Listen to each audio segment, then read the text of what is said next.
نحمد و نصلی علی رسول الکریم اما بعد. میرے محترم اساتذہ کرام اور حاضرین مجلس، میری عادت یہ ہے کہ میں دوپہر کا کھانا عام طور پر عصر کے وقت اسی وقت کھاتا ہوں اور اس کے بعد قیلولہ کرنے چلا جاتا ہوں. تو اب یہاں تو ممکن نہیں ہے قیلولہ کرنا، اس لیے اگر اونگ آنے لگے تو مجھے معذور سمجھیے گا. میں جس موضوع سے متعلق مجھے کہا گیا بولنے کے لیے، وہ موضوع بہت طویل الذیل اور بہت تفصیل کا متقاضی ہے اور کافی اس میں علمی بحثیں ہیں، گفتگویں ہیں، لیکن میں کوشش یہ کروں گا کہ بہت ہی آسان انداز میں، اور جیسا کہ ہمارے محترم نے ابھی گزارش کی ہے کہ بالکل اطمینان سے ٹھہر کر کے انشاءاللہ گفتگو کروں گا. تو امید ہے کہ یہ چیزیں جو میں رکھوں گا بطور مشورہ کے، کچھ چیزیں بطور تاریخ کے بعض چیزیں اور بطور معلومات کے، تو بہت سی چیزیں ان میں سے آپ لوگوں کو معلوم ہوں گی. اور کوئی شخص بھی علم سے متعلق دعویٰ نہیں کر سکتا ہے. مجھے جو ابھی بقیت السلف انہوں نے کہہ دیا ہے، ابھی سلف کے بہت سے متبعین موجود ہیں ماشاءاللہ. یہ آپ کے سامنے ڈاکٹر اقبال کیلانی صاحب موجود ہیں. پوری زندگی انہوں نے فقہ السلفی کی اشاعت کی ہے، فقہ السنہ کی اشاعت کی ہے ماشاءاللہ. اور یہ ناشر بہت بڑے موجود ہیں پوری دنیا میں. انہوں نے حدیث اور علوم حدیث کی اور ان سے متعلقات جتنی چیزیں، ان کی اشاعت اور طباعت اور ترجمہ، اور اتنی زبانوں میں حدیث گھر گھر پہنچا دی ہے کہ میرے خیال سے موجودہ دور میں اگر کہا جائے کہ ان کی شخصیت منفرد ہے اس میدان میں تو غلط نہیں ہے. میں جو موضوع مجھے دیا گیا ہے وہ یہ ہے فقہ اہل حدیث یا فقہ اہل الحدیث، اصول و قواعد اور مصادر و مراجع. فقہ اہل حدیث سے متعلق بہت سی غلط فہمیاں ہیں اور بہت سے سوالات ہیں کہ کیا اہل حدیث کی کوئی فقہ بھی ہے الگ سے، اور فقہ مذاہب اربعہ جو معروف ہیں ان کے مقابلے میں ان کی فقہ کی کیا حیثیت ہے، کیا ان کے الگ سے کچھ اصول فقہ ہیں، ان کی مدون کتابیں فقہ کی پائی جاتی ہیں، فقہ اہل حدیث یا فقہ مذاہب اربعہ میں کیا اختلاف ہے، اور کیا فقہ اہل حدیث پر عمل کرنے سے امت کے اندر تفرقہ مزید پیدا ہوتا ہے، یا کہ فقہ مذاہب اربعہ میں ہم مقید اگر اپنے آپ کو کرتے ہیں تو اتحاد و اتفاق کی شکل نظر آتی ہے. اور پھر فقہ اہل حدیث اگر ہے کہیں تو اس کی خصوصیات کیا ہیں، امتیازات کیا ہیں، اس کے بنیادی مصادر و مراجع کیا ہیں، کون سے اصول ہیں جن پر وہ عمل کرتے ہیں. اس طرح کے بہت سے سوالات ہیں، اور اس طرح کے سوالات آج سے نہیں بلکہ آج سے تقریباً 50-60 سال سے، بلکہ 100 سال سے کہہ لیجئے، اس طرح کے سوالات ہمیشہ غیر اہل حدیث جو لوگ ہیں ہمارے بھائی، ان کی طرف سے پیش کیے جاتے رہے ہیں. اور ہر زمانے میں علماء اہل حدیث نے جو پختہ اور ہمارے لیے قابل تقلید اور قابل احتذاء نمونہ تھے، جیسے مولانا محمد اسماعیل سلفی، ان کی کتاب اگر تحریک آزادی فکر آپ پڑھیں گے، اور اکثر لوگوں نے شاید دیکھی ہوگی، پڑھی ہوگی، تو اس میں ایک قانون داں کوئی، انہوں نے مولانا سے سوالات اسی طرح کے کیے تھے، اور اس کا اتنا معقول جواب اور اتنا مختصر انداز میں مولانا محمد اسماعیل سلفی نے دیا تھا کہ آپ اگر وہ ان چند جو 10-11 سوالات تھے ان کے جوابات پڑھ لیں تو بہت سے اشکالات دور ہو جائیں گے، اور فقہ اہل حدیث سے متعلق جو غلط فہمیاں ہیں وہ بھی دور ہو جائیں گے. میں سب سے پہلے تو یہ بتاؤں آپ کو کہ اہل الحدیث یا اہل حدیث یا حدیث کی طرف نسبت رکھنے والے جو لوگ ہیں وہ صرف علماء ہی نہیں ہوتے ہیں جو حدیث کے پڑھنے پڑھانے کا اور تدوین کا اور تصنیف تالیف وغیرہ کا کام کرتے ہیں، بلکہ اہل حدیث سے مراد وہ تمام لوگ ہیں کہ جو حدیث کی، دیکھیے ان کے جو مختلف طرح کے کام ہیں حدیث کے تعلق سے، اہل حدیث کی طرف نسبت ہے تو یہ مختلف کام سب اس میں ضمن میں آ جاتے ہیں. 10-12 چیزیں میں ذکر کرتا ہوں. سب سے پہلی چیز تو روایت اور حفظ حدیث. اس سلسلے میں تو کسی کا کوئی اشکال نہیں ہے کہ روایت اور حفظ حدیث میں اہل الحدیثین نے سب سے بڑا رول ادا کیا. دوسری چیز کتابت اور تدوین حدیث، کتابت حدیث لکھنے کا کام اور اس کی تدوین اور تصنیف کا کام، یہ بھی اہل الحدیثین نے کیا. پھر اس کے بعد نقد حدیث، یعنی حدیث کی تنقید، چھان پھٹک اور کھوٹے کھرے کے اندر میں تمیز کرنا کہ صحیح حدیث کیا ہے اللہ کے رسول صلی اللہ علیہ وسلم کی، ضعیف حدیثیں کیا ہیں، یہ بھی اہل الحدیثی کا میدان ہے. اس کے بعد ایک میدان آتا ہے فقہ الحدیث، یعنی حدیث سے کیا مسئلہ سمجھ میں آیا اور اس سے کیا استنباط ہوتا ہے، اور اس کے یعنی تو یہ فقہ الحدیث کا جو کام ہے، جس سے متعلق شکوک شبہات انشاءاللہ میں کوشش کروں گا دور کروں، یہ بھی ایک بہت اہم پہلو ہے اور اسی سے متعلق اس مجلس میں گفتگو ہوگی. لیکن اور دوسرے جو پہلو ہیں ان کی طرف میں اشارہ کرتا چلوں. فقہ حدیث کے بعد پھر عمل بالحدیث. تو عمل بالحدیث ظاہر ہے وہ تو صرف اہل علم ہی صرف نہیں عمل کریں گے بلکہ عوام بھی عمل کرتے ہیں. تو اس معنی میں یعنی عمل بالحدیث کے معنی میں سارے وہ لوگ بھی شامل ہو جاتے ہیں کہ جنہوں نے اہل الحدیث کے تحقیق کے مطابق جو حدیثیں صحیح ہیں اور انہوں نے ان سے جو چیزیں مستنبط کی ہیں ان چیزوں پر جو لوگ عمل کرتے ہیں، تو عمل بالحدیث میں وہ سب شامل ہو جاتے ہیں، چاہے عوام ہوں یا خواص ہوں، پڑھے لکھے ہوں اور ان پڑھ ہوں، سب شامل ہو جاتے ہیں اس اہل الحدیث کے معنی میں. اچھا، اس کے بعد پھر اہل علم کا جو کام ہے ان میں سے جو کام یعنی اب تک جو کام سارے ہر دور میں ہوتے رہے ہیں اور آج تک ہو رہے ہیں، یہ سب میں نے ذکر کیا. شرح حدیث یعنی حدیث کی جو ہم تحقیق اور اس کی فقہ اور استنباط کے بعد بہت سے نکات اس کے اندر جو ہیں حدیث کے اسانید و متون میں، اس کے تعلق سے جو مختلف چیزیں ہیں ان کو ہم کہہ سکتے ہیں شرح حدیث، شرح کتب حدیث. ایک حدیث مختصر سی انما الاعمال بالنیات مثال کے طور پر لے لیجئے، تو اس میں اتنے نکتے اور اتنے پہلو ہیں کہ آج تک لوگ اس کی شرح کر رہے ہیں. ہر ایک کا اپنا اپنا انداز ہے. جو اہل الحدیث ہوتے ہیں، اہل الحدیث مصنفین ہیں، انہوں نے شروع کتب حدیث کا ایک سلسلہ ہے پورا چلا آ رہا ہے، معالم السنن خطیب خطابی کی کتاب سے لے کر کے اور اب تک. تو یہ کام تو اتنے کام تو ہر دور میں ہوتے رہے. موجودہ دور میں آ کر کے جب ہم 20ویں صدی میں یا 19ویں صدی کے آخر میں پہنچتے ہیں تو 2-3 کام کا اور اضافہ ہو جاتا ہے. وہ یہ کہ ترجمہ کتب حدیث کے تراجم کا سلسلہ، یہ بھی اہل الحدیثی نے نواب صدیق حسن خان کے زمانے میں، اور پھر کتنے پریس موجود تھے دلی میں، لاہور میں، امرتسر میں، ان سب لوگوں نے حدیث کی کتابوں کے سب ترجمے کر ڈالے اور شرحیں لکھ ڈالی اردو میں تاکہ اہل زبان بھی اسے سمجھ سکیں. اور اب اس وقت ماشاءاللہ انگریزی زبان میں دنیا کے مختلف زبانوں میں ترجمے ہو رہے ہیں. تو یہ بھی شرف جو ہے اہل الحدیث کو لوٹتا ہے. ان کے علاوہ موجودہ دور میں خاص طور پر ایک اور کام ہوا ہے احیاء کتب حدیث. تراث سلف جو ہے حدیث سے متعلق ایک کتاب نادر جو موجود تھی کہیں بھی دنیا کے کسی کونے میں، ان سب کو کھنگال کر کے نکال کر کے اس کے نسخے جمع کر کے ایڈٹ کر کے شائع کرنے کا کام، یہ بھی اہل الحدیث نے بڑے پیمانے پر کیا الحمدللہ. اس کی وجہ سے اب وہ جو طبرانی، بہقی، ابن عساکر، ان سب کے نام آتے تھے، اب ان سب کی کتابیں موجود ہیں دنیا میں ہر شخص کے. آج سے 100 سال پہلے یہ صورتحال نہیں تھی. کسی کے پاس چند کتابیں اگر کتب ستہ موجود ہوئی، مشکات موجود ہوئی، بلوغ المرام ہوئی، سمجھتا تھا کہ الحمدللہ مطلب بہت بڑی کتاب ہے. صاحب تحفۃ الحوضی مولانا عبد الرحمن مبارک پوری بہت بڑے عالم تھے، انہوں نے تحفۃ الحوضی لکھی. ان کے پاس جو شرح حدیث کی کتابیں تھیں فتح الباری ان میں اہم ترین تھی. رجال کی کتابوں میں تہذیب التہذیب، تقریب التہذیب، خلاصہ اور میزان الاعتدال وغیرہ تھی، اور اس طرح سے بعض اور دوسری مساعد کتابیں تھیں. لیکن اللہ تعالیٰ نے ان لوگوں کو علم دیا تھا، علم کی بنیاد پر انہوں نے پوری کتابیں لکھ ڈالی اور تالیف تصنیف کا کام کیا. تو بہرحال یہ یعنی احیاء کتب حدیث یا نشر کتب حدیث یہ ایک. اور اس کے بعد پھر آخری جو ایک پوائنٹ تھا وہ یہ کہ بہرحال مطلب حدیث کے تعلق سے انہوں نے ہر طرح کے اس طرح کے کام کیا. ہاں، حدیث کے جو مختلف طرح کے پروگرام ہیں جو موجودہ دور کے لیے مختلف پروگرام جو بنائے ہیں ترجمے کے ذریعے یا اصل عربی کے ذریعے، نیٹ کے ذریعے استعمال کرنے، یہ بھی کام بہت بڑی تعداد میں انہوں نے اہل سے نے کیا. اس لیے کہ اہل الحدیث کو چونکہ حدیث سے انسیت ہے، حدیث سے محبت ہے، تو وہ چاہتے ہیں کہ گھر گھر میں یہ حدیث صحیح حدیثیں جو ہیں لوگوں پہ پہنچ جائیں اور سارے مسلمان اس سے مستفید ہوں. اس لیے کہ اس پر کسی ایک کی اجارہ داری نہیں، ہر مسلمان کو یہ چاہیے کہ قرآن کے بعد حدیث کا مطالعہ کرے، سنت کا مطالعہ کرے، اس پر عمل کرے. تو اسی جذبے کے تحت الحمدللہ مطلب اہل الحدیث نے یہ جو حدیث سے متعلق سارے مختلف نوع خدمات ہیں وہ انجام دیں. اب آئیے فقہ الحدیث کے ناحیے پر.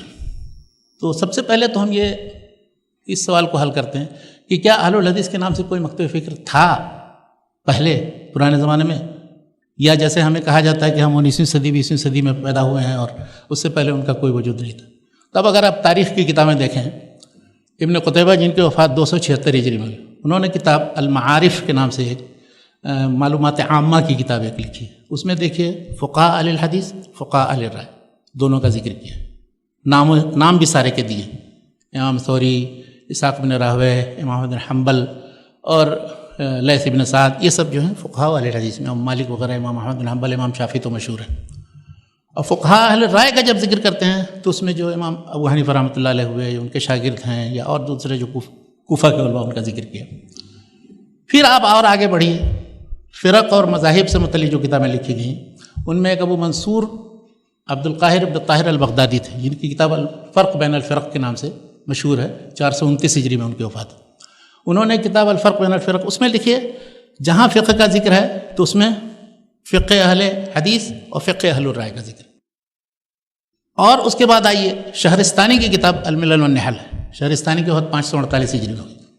انہوں نے اس میں وضاحت کے ساتھ بتایا ہے کہ فقہ اہل الحدیث جب ہم کہتے ہیں تو اس کا مطلب کیا ہوتا ہے، اور فقہ اہل رائے کہتے ہیں تو اس کا مطلب کیا ہوتا ہے۔ کہ اہل الحدیث نے چونکہ حدیث سے اشتغال کیا اور ان کی خدمت کی، جمع کی، جافشانی کے ساتھ، پھر جہاں جہاں سفر کر کے، اور ان سے متعلق اگر تفصیلات دیکھنی ہو تو ابن حبان کی صحیح ابن حبان کے مقدمے میں، یا اور دوسری ساری کتابوں میں، جرح و تعدیل کی کتابوں کے مقدمے میں دیکھیے کہ محدثین نے کس طرح سے جمع اور تدوین کا کام کیا، کہاں کہاں کی خاک چھانی، یہ جو اتنے آسانی کے ساتھ سب چیزیں میسر ہیں ہمیں کتابی شکل میں، یہ کتنے مراحل سے گزرنے کے بعد اب جا کر کے ہم تک اس آسانی کے ساتھ سب موجود ہیں۔ بہرحال تو انہوں نے اس میں دکھایا ہے کہ چونکہ اہل الحدیث نے حدیث کی خدمت کی، حدیث جمع کی، حدیث کا بہت بڑا ذخیرہ ان کے پاس اکٹھا ہوا، پھر چھان پھٹک کرنے کے بعد انہوں نے اس کو صحیح کو الگ کیا، ضعیف کو الگ کیا، تو اس کے بعد پھر انہوں نے یہ کام کیا کہ اس میں تأمل کر کے، غور و فکر کر کے، اس سے استنباط پر بھی توجہ دی، اور یہی فقہ اہل حدیث ہے جو فقہ اہل رائے سے مختلف ہے۔ اور فقہ اہل رائے میں یہ ہوتا ہے، انہوں نے بیان کیا انہوں نے کہ اہل الرائے یہ کرتے ہیں، ان کو بھی حدیث سے دشمنی نہیں ہے، لیکن چونکہ حدیثیں ان کو کم پہنچی تھی اور ان سے یا حدیث یا علوم حدیث سے اشتغال ان کا کم تھا، اس وجہ سے انہوں نے اپنی جو فقہ یا استنباط کا جو طریقہ ہے، یعنی حدیث فہمی کا، فقہ حدیث کا، ان کا مختلف ہے۔ وہ عام طور پر کرتے یہ ہیں کہ اپنے ائمہ اور علماء کہ جن سے انہوں نے استفادہ کیا ہوتا ہے، ان کے مسائل سے کچھ اصول اور قواعد مستنبط کرتے ہیں، اور ان اصول و قواعد پر مسائل کی تخریج کرتے ہیں۔ تو ان کا طریقہ استنباط الگ ہے اور اہل الحدیث کا طریقہ استنباط الگ ہے۔ اس کی پوری تفصیل انہوں نے دی ہے شہرستانی نے، الملل والنحل شہرستانی۔ اس کے بعد اور آگے آئیے، علامہ ابن خلدون ہے، ان کی وفات ہوئی 808 میں، ان کا مقدمہ تاریخ کا بہت مشہور ہے، مقدمہ ابن خلدون۔ اس میں جب باب الفقہ آپ پڑھیں گے، اس میں انہوں نے اپنے زمانے تک فقہ کا جو ارتقاء ہوا ہے اس کا جائزہ لیا ہے۔ تو اس میں انہوں نے تیسری صدی ہجری کا جب ذکر کیا ہے، یا بلکہ دوسری ہی صدی ہجری کا، تو اس میں کہا کہ فانقسم الفقہ فیہ علی طریقتین، طریقۃ اہل الحدیث، طریقۃ اہل الرائے، پھر دونوں کی خصوصیات ذکر کی۔ تو اس مختصر سے جائزے سے، اور بعد میں آپ آئیے پھر شاہ ولی اللہ کی حجۃ اللہ البالغہ اگر آپ پڑھیں گے تو اس کے جلد اول میں ایک باب ہے، باب الفرق بین اہل الحدیث و اہل الرائے، اور اس میں انہوں نے اہل الحدیث کے فقہ کی خصوصیات بھی بیان کی ہیں، ان کا طریقہ استنباط بھی بیان کیا ہے، ان کے جو بڑے بڑے اعلام اور مشاہیر ہیں ان کا بھی ذکر کیا ہے، اور پھر فقہ اہل رائے ان کی بھی خصوصیت بیان کی۔ بلکہ اس میں ایک بہت اہم نقطہ یہ بیان کیا ہے کہ فقہ اہل الحدیث کا مطلب یہ نہیں کہ وہ رائے کو نہیں مانتے ہیں یا قیاس کو نہیں مانتے۔ اہل الحدیث ظاہریہ کی طرح قیاس کے منکر نہیں ہیں، لیکن وہ چونکہ ہر مسئلے میں یہ دیکھتے ہیں کہ اس سلسلے میں رسول اللہ صلی اللہ علیہ وسلم سے مرفوع حدیثیں کیا وارد ہیں، اگر نہیں مرفوع حدیث ملتی ہے تو صحابہ کرام سے کیا وارد ہے، صحابہ کرام کے علاوہ پھر تابعین سے کیا وارد ہے، ان سب کو جمع کرنے کے بعد اور پھر تحقیق کرنے کے بعد جو اس میں سے صحیح ہوتی ہیں ان کی روشنی میں پھر اس کے بعد استنباط کرتے ہیں۔ اور دوسری چیز یہ کہ وہ یہ نہیں کرتے ہیں کہ پہلے سے مسائل فرض کریں، جب تک واقع نہیں ہو جاتا ہے کوئی مسئلہ اس وقت تک اس مسئلے سے متعلق کوئی رائے نہیں دیتے۔ تو جب کوئی مسئلہ واقع ہوتا ہے اس کے بعد پھر وہ چھان بین کرتے ہیں اور اس کے بعد اس نتیجے تک پہنچنے کی کوشش کرتے ہیں۔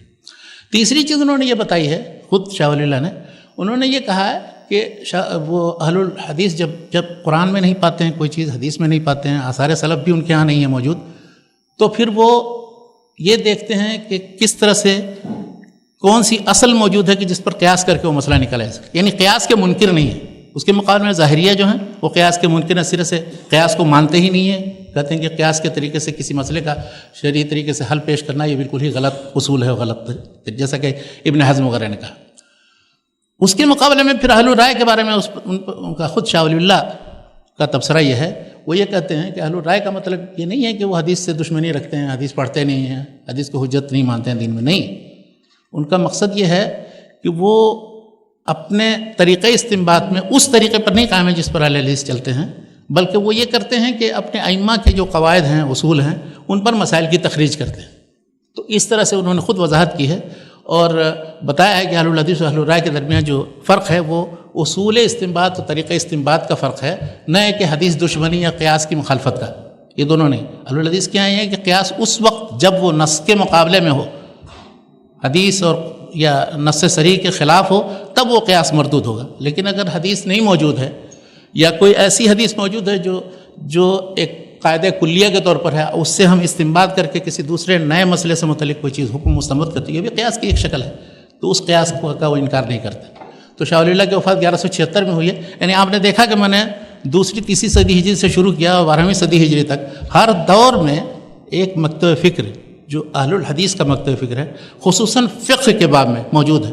مولانا محمد اسماعیل سلفی صاحب نے اپنی کتاب کے اندر تحریک آزادی فکر میں، اور بھی دوسرے انہوں نے سارے میدانوں میں، عقیدے کے باب میں اور اسی طرح سے تفسیر کے باب میں، سیرت کے باب میں اور دوسرے سارے میدانوں میں، حتیٰ کہ سیاست کے باب میں بھی اہل الحدیث کا جو طریقہ رہا ہے انہوں نے بہت تفصیل سے بیان کیا ہے، اور ان کی جو امتیازی مسائل ہیں اس پر روشنی ڈالی۔ اگر تفصیل کے لیے پڑھنا ہو تو ان کی کتاب آپ دیکھ سکتے ہیں، ملاحظہ کر سکتے ہیں۔ بہرحال تو اس سے یہ پتہ چل گیا کہ اہل الحدیث کا منہج تھا ہر دور میں، یہ موجودہ دور کی پیداوار نہیں ہے، نہ 19ویں صدی یا 20ویں صدی عیسوی میں نہیں ہے یہ موجود ہوئے ہیں، بلکہ اس طریقے پر غور و فکر کرنے والے اور اس طریقے پر مسائل کا استنباط کرنے والے اور اس طریقے پر کتابیں لکھنے والے ہر زمانے میں موجود رہے ہیں۔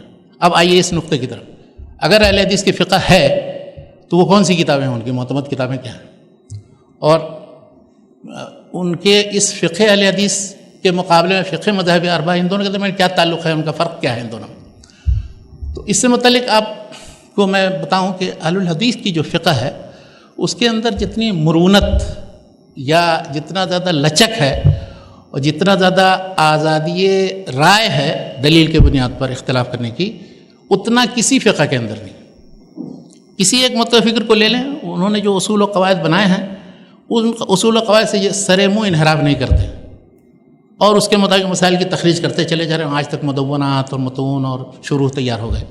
اور اس سلسلے میں ایک وضاحت اور کر دوں میں کہ اہل الحدیث کی جو فقہ ہے اس میں کوئی ایسا اصول یا کوئی ایسا قاعدہ نہیں بنایا گیا ہے کہ اس قاعدے کو ہم اگر اس کے مطابق مسائل بیان کرتے ہیں تو وہ مسائل کبھی کبھی بالکل حدیث صریح یا رسول اللہ صلی اللہ علیہ وسلم کے عمل یا صحابہ و تابعین کے متفقہ عمل کے خلاف پڑتے ہیں، بلکہ اہل الرائے کے ہاں آپ دیکھیں گے، اہل الرائے کے ہاں اس جو اصول و قاعدہ بیان کیا گیا اس سے جو مسئلہ وہ نکالتے ہیں کسی صریح حدیث کے بالکل خلاف ہے۔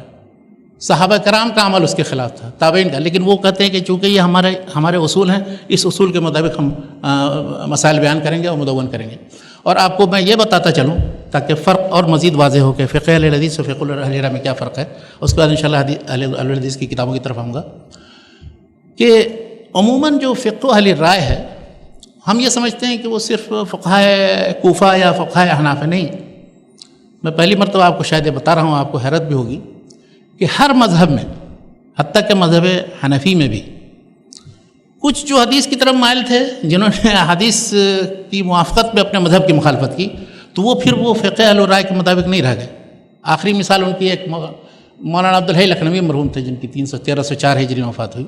انہوں نے شرح وقایہ کی ایک شرح لکھی ہے السعایہ کے نام سے۔ تو السعایہ اگر آپ پڑھیں گے تو آپ کو اندازہ ہوگا کہ یہ اس کی شرح کے وجہ اس پر رد ہے، اور ہر اکثر مسائل کے سلسلے میں انہوں نے جو ترجیح دی ہے وہ محدثین اہل الحدیث کے منہج کی ترجیح دی، اور خود انہوں نے صراحت کے ساتھ لکھا ہے۔ انہوں نے اپنی کتاب النافع الکبیر لمن یطالع الجامع الصغیر اور مقدمہ سعایہ اور دوسری امام الکلام قرأت خلف الامام کے مسئلے میں جو لکھا، اس میں بھی وہ اپنے مذہب سے نکل گئے کہ سری اور جہری کسی میں نماز میں سورہ فاتحہ نہیں پڑھ سکتے۔ تو ان تینوں کتابوں میں انہوں نے لکھا ہے، ان کے الفاظ میں ابھی عربی میں مستحضر نہیں میرے پاس، لیکن یہ کہ اس کا لب لباب یہ ہے کہ جتنا میں گہرائی میں اترتا جاتا ہوں اور فقہی مسائل کی تحقیق کرتا ہوں تو مجھے یہ لگتا ہے کہ ان سارے اختلافی مسائل میں جن میں اہل الحدیث کا غیر اہل حدیث سے اختلاف ہے، اہل الحدیث کا مسلک راجح اور اکثر چیزوں میں وہ جو ہے مدلل ہے حدیث کے اور آثار سے۔ تو اس لیے فللہ درہم وعلیہ شکرہم، انہوں نے اسی طرح کی تعبیر استعمال کی ہے کہ اللہ تعالیٰ نے ان کو کتنی توفیق دی، اور اس سلسلے میں ان کا شکریہ ادا کیا جانا چاہیے، نہ کہ ان سے نفرت کا اظہار کرنا چاہیے۔ مولانا عبدالحی لکھنوی جو 14ویں صدی ہجری کے شروع میں انتقال ہوا ان کا 1304 میں، ان سے بہت پہلے 700 سال پہلے ایک صاحب تھے علامہ ابن ابی العز الحنفی، 792 ہجری میں وفات ہوئی. انہوں نے ایک کتاب لکھی ہے، ہدایہ کی شرح لکھی ہے، جہاں مکتبۃ الرشد سے چھپی ہے. اب وہ ہدایہ کی شرح اگر آپ پڑھیں گے، بہت سے لوگ عقیدت میں احناف پڑھتے ہیں اس لیے کہ وہ حنفی ہیں، تو حدیث ہدایہ کی شرح لکھی ہوگی، ہدایہ کی شرح مطلوب ہے. لیکن جو پڑھتے ہیں، اور اتفاق سے پاکستان میں کسی ناشر نے چھاپ بھی دیا ہے اس کو کہ سب کو میسر، لیکن جب لوگوں نے پڑھا اسے تو پتہ یہ چلا کہ وہ ہدایہ کی شرح نہیں بلکہ ہدایہ پر نقد ہے اور جرح ہے اور تنقید ہے، ان کے مسائل کی تحقیق ہے حدیث کی روشنی. اور انہوں نے ہی خود ابن ابی العز الحنفی نے، اور ایک عالم تھے اکمل الدین بابرتی، تو اکمل الدین بابرتی نے ایک کتاب لکھی ہے رسالہ فی ترجیح مذہب الامام ابی حنیفہ، کہ امام حنیفہ کے مذہب کی فضیلت اور کے ترجیح دوسرے مذاہب پر. تو انہوں نے ایک کتاب لکھی اس کے رد میں الاتباع کے نام سے، وہ بھی کتاب چھپی ہوئی ہے، مولانا طالع بھوجانی صاحب نے چھاپی تھی اور دوسرے لوگوں نے چھاپی. تو کہنا یہ ہے کہ یہ بھی حنفی تھے، متاخرین میں دیکھ لیجئے یا متقدمین میں. اس طرح کے بہت سے علماء رہے ہیں کہ جن کو بھی حدیث مل گئی اور حدیث پڑھ کر کے استفادہ کیا اور دیکھا ہمارے اور ان کے درمیان کچھ مذہب اور حدیث میں فرق ہے یا اختلاف ہے، تو حدیث کو انہوں نے مان لیا، تو وہ سمجھیے وہ سب اہل الرائے کے دائرے سے نکل گئے. شاہ ولی اللہ کی مثال، تازہ مثال میں دیتا ہوں، 12ویں صدی ہجری میں تھے. جب وہ حدیث پڑھنے آئے، حرمین شریفین سے لوٹے، 1143 میں آئے تھے ہجری میں، اور 1145 میں واپس گئے. اب 1145 میں وہاں سے واپس جانے کے بعد انہوں نے یہ کام کیا، پورا ماحول وہاں حنفی فقہ کا تھا، اہل الرائے کی فقہ کا. اب کیسے ان کو دعوت دیں؟ تو انہوں نے موطا امام مالک کو منتخب کیا کہ اس کتاب کو پڑھنے پڑھانے کا سلسلہ وہاں شروع کیا جائے، اس سے لوگوں کو حدیث سے بھی دلچسپی ہوگی، دوسرا ان مسائل کو سمجھنے اور اس کے سلسلے میں دلائل سے گفتگو کرنے کا بھی موقع ملے گا. چنانچہ اس کی 2 شرحیں لکھی انہوں نے، ایک عربی میں ایک فارسی میں. فارسی میں جو شرح ہے وہ مصفح ہے. آپ مصفح کو اگر آپ پڑھیں گے تو آپ اندازہ لگائیے ان سارے مسائل کا، جتنے مختلفی مسائل ہیں، اور اس میں ان کی تحقیق دیکھیے. تقریباً 80% مسائل میں انہوں نے حنفی فقہ کے خلاف رائے دی ہے اور اس کو مرجوح قرار دیا. اور یہ میری رائے نہیں ہے. ایک تھے ڈاکٹر مظہر بقا، کراچی کے تھے، ام القرآن یونیورسٹی میں پروفیسر بھی تھے. انہوں نے ایک کتاب لکھی اصول فقہ اور شاہ ولی اللہ. تو انہوں نے اس کتاب کے اندر یہ نتائج لکھے ہیں انہوں نے، کہ میں نے پورا جائزہ لیا تو یہ اندازہ ہوا. اب ایسے فقہ حنفی اگر بن جائیں تو ہمارا ان سے کوئی اختلاف نہیں، اہل حدیث کا کوئی اختلاف نہیں ہے. وہ نام سے نہیں چڑھتے ہیں کہ کوئی حنفی اور شافعی اور مالکی کیوں اپنے آپ کو کہتا ہے، بلکہ دراصل ان کا اصولی اختلاف ہے. آئیے اب اس چیز کی طرف کہ اہل الحدیث کی اگر فقہ ہے تو وہ کون سی کتابیں ہیں، کیا چیزیں انہوں نے مدون کی. تو جیسا کہ میں نے شروع میں کہا کہ اہل الحدیث کا یہ کام تھا کہ انہوں نے جو دین تھا، دین کے جو مختلف شعبے ہیں، چاہے وہ عقائد کا تعلق ہو اس سے، یا فقہی معاملات کا تعلق ہو، یا اخلاقیات کا تعلق ہو، یا اور دوسرے جتنے مسائل، حتیٰ کہ رسول اللہ صلی اللہ علیہ وسلم کی سیرت اور عہد صحابہ کرام کے اجتہادات، تفسیر قرآن، کسی بھی پہلو سے اگر آپ دیکھیں، اہل الحدیث کا کام یہ تھا کہ پوری امانت داری کے ساتھ اس عہد اول کی چیزیں انہوں نے منتقل کی، اور اس سلسلے میں چھان پھٹک کے بعد، تحقیق کرنے کے بعد یہ بتا دیا کہ کون سی چیزیں کب کی، کیسی، کیا ہیں.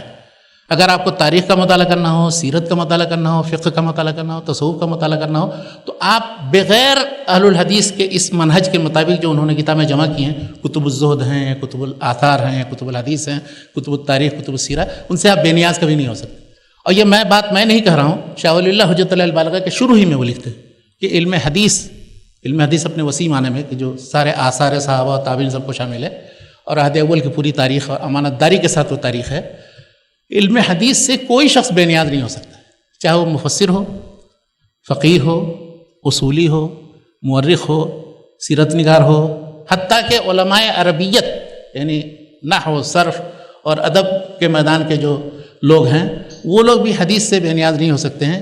اس لیے کہ حدیث نے اللہ کے رسول صلی اللہ علیہ وسلم کا اسلوب اور اس زمانے کے جتنے آثار اور خطب اور مواعظ اور دوسری چیزیں ہیں، وہ سب محفوظ، جتنا امانت داری کے ساتھ اور سچائی کے ساتھ انہوں نے محفوظ کر رکھا ہے، وہ دوسرے کسی جگہ کسی ذخیرے میں نہیں ملے گا. تو اہل الحدیث کا یہ کام، پہلا کام جو تھا کہ انہوں نے ان کی حفاظت کی، پورا آپ کو منتقل کر دیا. اور اس وقت مجھے ایک بات یاد آ رہی ہے، امام دارقطنی نے سنن دارقطنی میں ایک اثر نقل کیا ہے کہ اہل الحدیث ینقلون ما لہم و ما علیہم. اس سے ان کو غرض نہیں ہوتی ہے کہ وہ اس سے جو مسئلہ نکالنے والا ہوگا وہ ہمارے مطابق مسئلہ نکالے گا کہ نہیں نکالے گا. جیسے امانت داری کے ساتھ پورا کا پورا وہ نقل کر دیتے. وَأَهْلُ الرَّأْيِ لَا يَنْقُلُونَ إِلَّا مَا لَهُمْ. اور آج تک یہ صفت ان کی موجود ہے. وہ کوشش یہ کریں گے کہ چن چن کر کے ایسی حدیثیں اور اس تلبیس کے ساتھ وہ پیش کریں گے کہ دیکھیے حدیث میں یہ بھی ہے یہ بھی یہ بھی. جب ان ساری حدیثوں کو ساری حدیث کی کتابوں میں چھان بین کر کے دیکھیں گے تو اس کے خلاف جو حدیثیں وہ زیادہ صحیح نظر آئیں گی, اور ان کی بیان کردہ حدیثیں سب یا تو یہ کہ بالکل ہی ضعیف قسم کی ہوں گی یا بے اثر ہوں گی, بے اصل و پا ہوں گی, اس طرح کی چیزیں. تو یہ امانت داری کے ساتھ چیزیں پیش کرتے ہیں, نقل کرتے ہیں, اس کے بعد کھرے کھوٹے کی تمیز کرتے ہیں اور تمیز کو. تو یہ تو خیر ان کے لیے مسلم ہے اور سب لوگوں نے اس کا اعتراف کیا ہے. فقہ کی کتابیں انہوں نے کس انداز کی مدون کی؟ سب سے پہلے تو یہ سمجھیے فقہ کیا چیز ہے. فقہ اصل میں قرآن و حدیث سے استنباط کا نام ہے. کسی مسئلے کے استنباط اور فہم کا نام یہ فقہ ہے.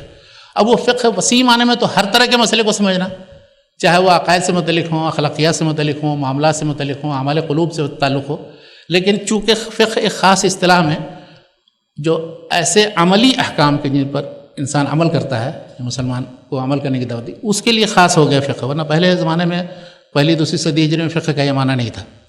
لیکن جب مختلف علوم فنون جب الگ الگ ہوئے, زہد و تصوف الگ ہو گیا, اخلاقیات الگ ہو گئے, اور اس طرح سیرت الگ ہو گیا, اور تو فقہ کا حصہ بھی عبادات معاملات پر مشتمل ہو کر کے وہ ایک بن گیا وہ حصہ.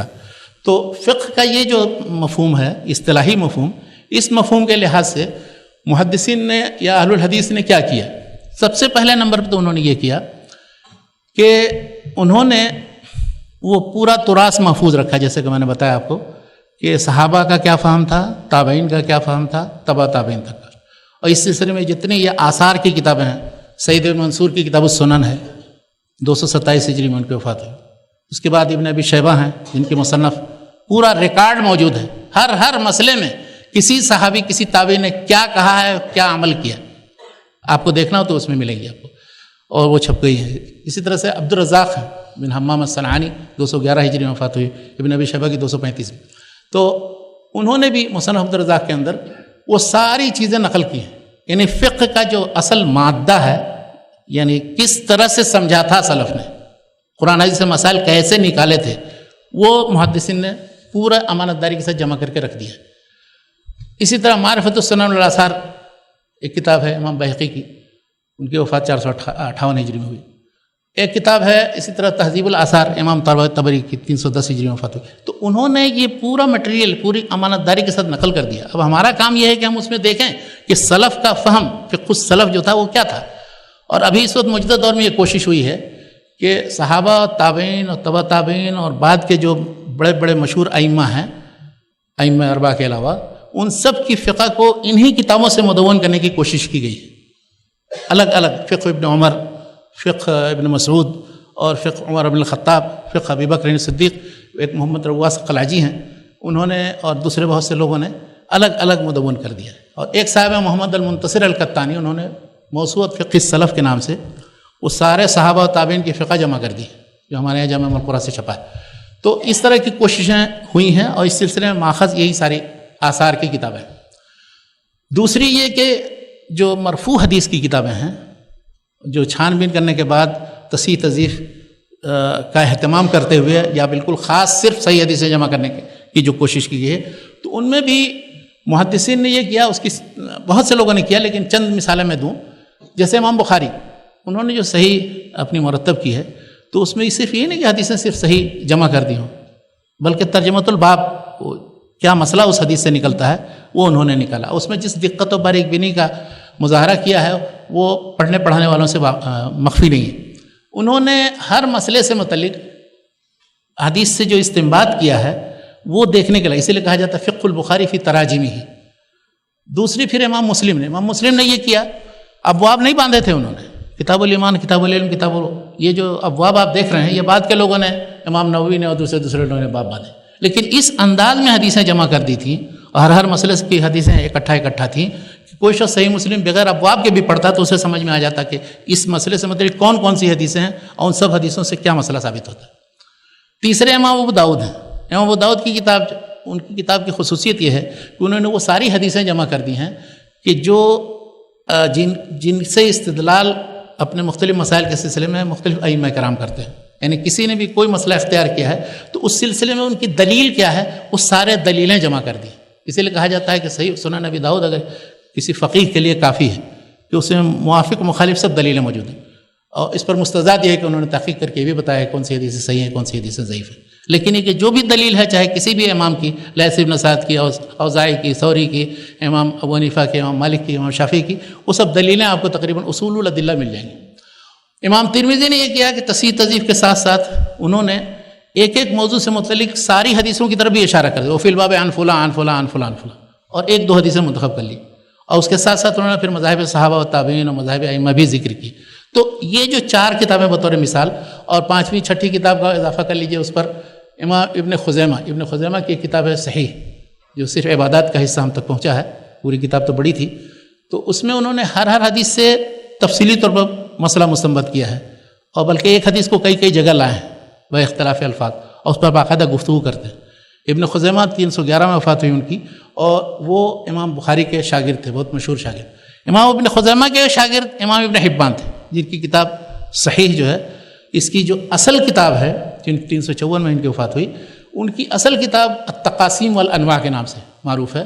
اور ہر باب کے اندر انہوں نے بلکہ یہ کیا تھا کہ 5 قسموں میں تقسیم کیا تھا، الاوامر، النواہی، الاخبار، اس طرح اصولی تقسیم، یعنی پوری کتاب ہی اصولی تقسیم پر تھی. اب اصل کتاب بھی چھپ گئی ہے، اور اس کی جو ترتیب ابن بلبان فارسی نے دی تھی وہ بھی چھپ گئی ہے. ان کو آپ پڑھیے، کہیں کسی جگہ سے کوئی حدیث کھولیے، لمبا باب باندھتے ہیں اور اس سے استنباط کرتے ہیں. تو میرا کہنے کا مقصد ہے کہ دوسری طرح کی یہ کتابیں آثار کے بعد یہ جو مرفوع حدیث کی کتابیں ہیں، اور ان سے جو استنباط کیا ہے محدثین نے، اور یہ چند مثالیں ہیں، اس کے علاوہ بہت سے محدثین نے ہر حدیث سے بہت کچھ استنباط کیا ہے. تو دوسری طرح کی یہ کتابیں ہیں جو ان کے مصادر و مراجع ہیں اور جو اہل الحدیث نے تیار کی.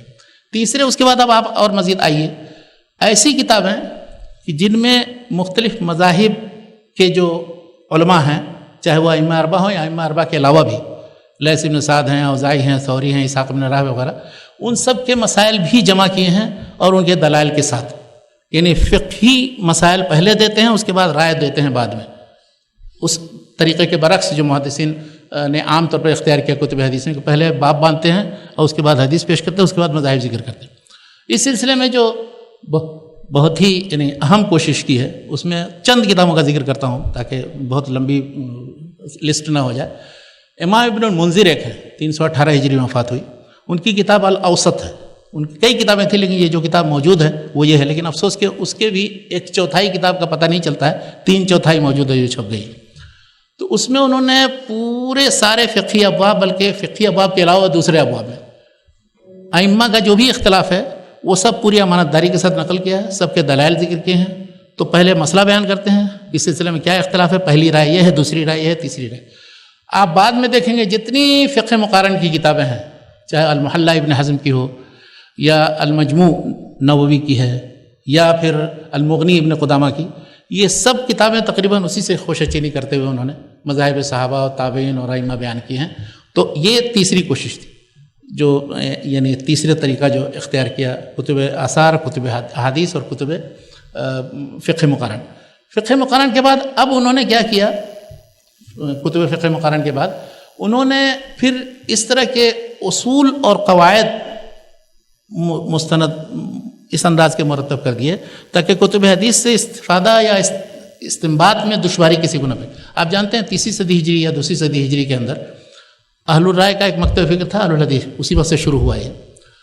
ان دونوں کے دوران بڑی لڑائیاں ہوتی تھیں. تو اس طرح کے کچھ اصول و قواعد ہونے چاہیے تھے کہ جن کی طرف ہر ایک کو رجوع کرنا پڑے، چاہے اہل الحدیث کے مکتب فکر سے، اہل الرائے کے مکتب فکر سے، اور حدیث سے صحیح طریقے سے استنباط کی.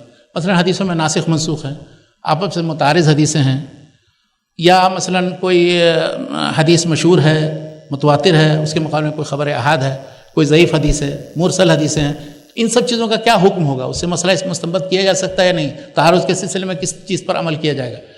دلیلیں جب کس درجے میں اور کس طرح سے درجہ بندی کے ساتھ استعمال کی جائے. تو ان پر سب سے پہلے جو اصول فقہ میں کتاب لکھی امام شافعی رحمۃ اللہ نے 204 ہجری میں ان کی وفات ہوئی، وہ سب سے پہلے اصول فقہ پر لکھنے والے ہیں. اور انہوں نے وہ کتاب کیا لکھی کہ اس کے بعد سلسلہ چل پڑا اصول فقہ میں لکھنے کا. لیکن ہوا یہ کہ اصول فقہ کے سلسلے میں بعد میں لوگوں نے امام شافعی کے منہج کا اتباع کرنے کے بجائے، جو اہل الحدیث ناصر الحدیث و اہلی ہیں، وہ ان کے منہج کا اتباع کرنے کے بجائے اس کو دو طرح کے لوگوں نے، ایک معتزلہ جو صاف عقلیت پسند تھے، انہوں نے اس کو آگے اس فن کو بڑھایا، اور دوسرے وہ فقہائے اہل الرائے کہ جنہوں نے اپنے انداز میں اصول کی کتابیں مقرر کی. ان کی اصول کی کتابیں وہ کہیے کہ بجائے اس کے کہ وہ اصول شریعت یا اصول فقہ عام ہو، وہ اصول مذہب ہیں، یعنی اپنے مذہب کے وہ اصول و قواعد ہیں. اس طرح کے اصول انہوں نے مستمد کیے. تو ان دونوں منہج کے لوگوں نے جو کتابیں لکھی ہیں وہ بالکل دوسرے طریقے پر چلے گئے. امام شافعی کا اتباع کرنے والوں میں ایک بہت مشہور عالم ہے، وہ ہے ابو المظفر السمعانی، 489 ہجری میں ان کی وفات ہوئی. ان کی کتاب ایک ہے قواطع الادلہ، تو اس میں انہوں نے کتاب یعنی قرآن، حدیث، اجماع، قیاس، اس سے متعلق سارے جو مسائل ہیں وہ اہل الحدیث کے طریقے پر بیان کرنے کی کوشش کی، اور اس سلسلے میں جو آثار، جو اقوال منقول ہیں محدثین اہل الحدیث سے، وہ بھی نقل کیے. یہ نہیں کہ صرف اپنے ایک مذہب کی حفاظت کے لیے وہ اصول و قواعد بنائیں.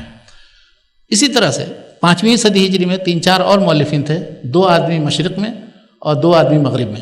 ان دونوں نے کتابیں ایسی مرتب کر دی ہیں کہ ان سے سارے وہ اصول جو اہل الحدیث کے وہ سمجھ میں آ سکتے ہیں. مغرب میں 2 آدمی تھے، ایک ابن حزم، اگرچہ وہ ظاہری ہیں تو صرف قیاس کے انکار کے سلسلے میں تو ان کی ظاہریت معروف ہے، لیکن اور دوسرے جو مباحث ہیں وہ بہت ہی مفید ہیں اور کارآمد ہیں. اس کو علامہ احمد شاکر صاحب نے اور دوسرے بہت سے لوگوں نے تحقیق کر کے چھاپا ہے، الاحکام فی اصول الاحکام، یہ کتاب. اور دوسری ایک کتاب ہے ابن عبد البر کی، اگرچہ وہ ہے علم سے متعلق، جامع بیان العلم فضلی کے نام سے وہ کتاب چھپتی ہے. وہ ہے علم کے باب میں، لیکن علم کے ساتھ ساتھ انہوں نے پھر وہ دلائل اور عمل بالکتاب والسنہ اور پھر استنباط، اصول استنباط اور ان سب چیزوں کا بھی ذکر کیا. تو بہت سے مباحث اس میں آ گئے. مشرق میں 2 عالموں نے، خطیب بغدادی اور دوسرے علامہ بیہقی. خطیب بغدادی نے ایک کتاب لکھی الفقیہ والمتفقہ کے نام سے. الفقیہ والمتفقہ میں ایک فقیہ کے لیے یا ایک محدث کے لیے حدیثوں سے کیسے استنباط کرے اس کے سارے اصول و قواعد بیان کر دیے. اور اس میں انہوں نے سارا نقل کیا امام شافعی سے لے کر کے اپنے زمانے تک کے جتنے ائمہ اور فقہاء تھے. اور دوسرے مصنف جو ہیں وہ ہیں بیہقی. بیہقی نے جب کتاب السنن الکبریٰ لکھی، جس کا مقصد یہ تھا کہ احادیث احکام چاہے وہ کسی بھی حکم پر دلالت کرتے ہوں، کسی بھی باب میں ہوں، ان کا سب سے بڑا مجموعہ تیار کیا ہے. چنانچہ السنن الکبریٰ سے بڑی کتاب احادیث احکام کے سلسلے میں کوئی نہیں. 458 ہجری میں ان کو وفات ہوئی. تو انہوں نے یہ کتاب تو معروف ہے اور 10 جلدوں میں چھپتی تھی پہلے، اب تو 25-30 جلدوں میں چھپ گئی محقق. انہوں نے یہ سوچا کہ اس پر ایک مقدمہ لکھ دیا جائے جو ہر فقیہ اور محدث کے کام آئے اور کس طرح سے وہ استنباط کریں ان سے. تو انہوں نے کتاب لکھی المدخل الی السنن الکبریٰ کے نام سے. یہ کتاب پہلے ناقص چھپی تھی، ڈاکٹر ضیاء الرحمن اعظمی مرحوم نے پہلی بار چھاپا تھا اسے، اور کویت سے چھپی تھی پہلی بار، اور وہ تقریباً نصف حصہ صرف تھا. وہ ایشیاٹک سوسائٹی لائبریری میں اس کا ایک نسخہ تھا منفرد. لیکن بعد میں ابھی اکتشاف ہوا اس کے ایک اور نسخے کا جو مکمل نسخہ ہے، اور 2 جلدوں میں یہ کتاب ابھی چھپ گئی ہے اور مکمل چھپی. اس میں سارے ابواب، قرآن سے متعلق، حدیث سے متعلق، قیاس سے متعلق، اجماع سے متعلق مباحث، پھر دلالہ سے متعلق، اصطلاحات شریعہ سے متعلق، تقلید و اجتہاد کے باب میں، یعنی ہر چیز، تعارض و ترجیح دلائل کے درمیان جو ہوتا ہے اس سب سے متعلق گفتگو ہے. اور امام بیہقی کی خصوصیت یہ ہے کہ اگرچہ وہ شافعی ہیں اور اسی طریقے پر چلنے کی کوشش کرتے ہیں، لیکن اپنی مخالف چیزیں میں وہ سب نقل کر دیتے ہیں اس میں. تو اس لیے بالکل وہ مقلد شافعی نہیں ہیں جس طرح سے اور دوسرے لوگ متاخرین ہوئے ہیں. اس لیے کہ متاخرین نے دراصل یہ جو فقہ ائمہ ہے اس کی تدوین اور ایک مذہب پر لانے کی جو یہ کوشش ہے، یہ 4 صدی ہجری تک نہیں ہوئی تھی، بلکہ 4-5ویں صدی ہجری تک بھی توسع تھا ان کے اندر. مختلف رائے آپ کو مل جائیں گے ہر مذہب میں. لیکن 6 صدی 7ویں صدی ہجری میں بالکل جمود اور یعنی عقل کو بالائے طاق رکھ کر کے اور اجتہاد کی ساری کوششیں ختم کر کے، بلکہ اجتہاد کا دروازہ بند کرنے کے لیے انہوں نے ہر مذہب میں ایک متن مقرر کر دیا. اب پھر اس متن کی مزید تلخیص یا اس کی نظم یا اس کی شرح یا اس کا حاشیہ یہ لکھ کر کے انہوں نے مذہب کی تدوین کی. تو اب اگر کہا جائے مثلا کوئی شافعی ہے، وہ دیکھیں کہ کتاب الام میں امام شافعی نے یہ لکھا ہے، وہ اگر آپ پیش کریں گے عمل کرنے کی دعوت دیں، کوئی شافعی جو متعصب قسم کا ہوگا وہ نہیں مانے گا. ہوگا نہیں، وہ جو منہاج الطالبین میں نووی نے لکھا ہے 7ویں صدی میں، وہ ہمارے نزدیک معتمد ہے. یا منہج الطالبین جو زکریہ انصاری کی کتاب ہے جو 10ویں صدی کی 926 میں ان کی وفات ہوئی ہے، وہ ہمارے نزدیک قابل اعتماد. اب دیکھیے کہاں ذہن بالکل بدل گیا جب تقلید کا دورہ ہوا، جمود کا سلسلہ پڑھا. یہ 7ویں صدی 6ٹھی صدی ہجری سے سلسلہ شروع ہوا. ہر مذہب والوں نے اپنے اپنے متون. اب آپ دیکھیے فقہ حنفی مثال کے طور پر، اس میں جو مشہور متون ہیں، ہدایہ ہے 6ٹھی صدی ہجری میں لکھی گئی. ہدایہ سے مختصر کر کے وقایہ کے نام سے، پھر اس کی شرح جو ہے یہ 8ویں صدی میں ہے، 745 میں ان کی وفات یا 47 میں. اس کے بعد پھر جو کتابیں لکھی گئی وہ تو اور بھی زیادہ چوچو کا مربع. مثال کے طور پر المختار ابن مودود الموصلی کی 622 میں ان کی وفات ہے. انہوں نے وہ متن چونکہ بہت مختصر تھا اس لیے اس کی شرح کی ضرورت محسوس کی. الاختیار لتعلیل المختار کے نام سے لکھی. پھر بعد میں سب کتابوں کو نچوڑ کر کے ایک نصفی صاحب تھے 710 میں ان کی وفات ہوئی. انہوں نے کنز الدقائق ایسی کتاب ہے کہ وہ بلا شرح کے وہ سمجھ ہی میں نہیں آ سکتی. انہوں نے بڑی بڑی کتابوں کو جو نچوڑنے کی کوشش کی تو نتیجتاً سارا لب جو ہے وہ سب نکل گیا اور وہ بہت ہی دقیق اور بالکل نہ سمجھنے والی عبارتیں باقی رہ گئیں. چنانچہ اس کے بعد شرح لکھنے کی کوشش کی. اسی طرح سے در مختار ہے ان کا متن ہے. ان سارے متون کو اگر آپ دیکھیں گے، اسی وجہ سے آپ دیکھیں گے ان پر پھر شرحیں ہیں، شرحوں پر حاشیے، حاشیوں کے اوپر پھر تعلیقات کا سلسلہ شروع ہوا ہے. یہ مرض بہت پرانا ہے. اس پر بلکہ قاضی ابوبکر بن العربی جو 543 کے ہیں، انہوں نے اپنی کتاب میں تبصرہ کیا ہے. ابن خلدون نے تبصرہ کیا ہے کہ جو اختصار کر کر کے اور بڑی بڑی کتابوں کو نچوڑ کر کے لوگوں نے کتابیں بنائی ہیں، یہ عائقۃ عن التحصیل، اس سے کوئی علمی فائدہ نہیں حاصل ہوتا. لیکن لوگ اسی منہج پہ جو چل پڑے تو چل پڑے. اس کے مقابلے میں بتا رہا ہوں یہ جو کتابیں لکھی گئی ہیں اور جو اصول فقہ کی کتابیں یا بعد میں جن فقہ کی کتابوں کا میں ذکر کروں گا، بالکل اس بیماری سے دور ہے. یعنی اس میں وہ چیزیں آپ کو نہیں ملیں گی، وہ خصوصیات نہیں ملیں گی.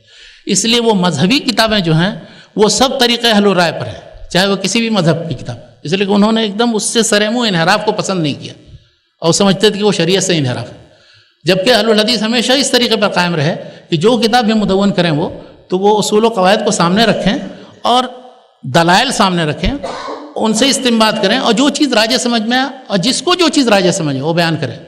ہم جب 2 یا 3 صدی ہجری تک یہ پاتے ہیں کہ ان کے ہاں ایک دم تقید نہیں تھا کہ ایک کسی شخص کو پکڑ لے، مثلا ابن مسعود کی رائے پر ہم پوری زندگی عمل کریں. ایسا کوئی آدمی نہیں ملتا، نہ حضرت علی، نہ عبداللہ بن عمر، نہ عبداللہ بن عباس. یہ سب تھے حجاز اور کوفہ اور مدینہ مکہ کے عالم. لیکن ایسا نہیں پاتے ہیں اس طرح تابعین تبع تابعین کے زمانے تک. تو یہ کون سی بات ہوئی کہ 6ٹھی صدی ہجری میں 7ویں صدی ہجری میں ایسے فقہ کے متون مقرر کر دیے جائیں اور اس کے بعد ان کو پڑھنا پڑھانا، اسی کو باقی ساری جتنی اصول کتابیں بھی جو ہیں وہ سب بھول گئے لوگ اور چھوڑ دی، وہ کتابیں بھی معجور ہو گئی. فقہ حنفی میں اصول و امہات پرانی کتابیں بہت اچھی موجود ہیں. اب جا کر کے کچھ چھپی ہوئی جو تھوڑی سی توجہ ہوئی. کتاب الاصل ہے محمد بن حسن الشیبانی کی کتاب. ابو حنیفہ کے آراء اگر معلوم کرنے ہو صحیح وہ کیا ہے تو اس کتاب سے معلوم ہوتا ہے، جتنا انہوں نے سن کر کے اس میں مدون کیا. یہ جو جتنا ابو حنیفہ کے نام سے منسوب کیا، یہ ان کے اصول و قواعد پر مخرج مسائل ہیں. اس چیز کو شاہ ولی اللہ نے برابر وضاحت کے ساتھ بیان کیا حجت اللہ البالغہ. بہرحال میں اب آگے بڑھتا ہوں. میں یہ بتانے کی کوشش کرتا ہوں کہ اہل الحدیث نے جو اصول و قواعد کی کتابیں یہ لکھی، پھر اصول و قواعد اسی زمانے تک نہیں، 5ویں صدی ہجری تک. اس کے بعد پھر اور مزید کتابیں لوگوں نے مدون کی، لکھتے رہے یہاں تک کہ شاہ ولی اللہ نے، پھر اس کے بعد پھر امام شوکانی نے ارشاد الفحول لکھی.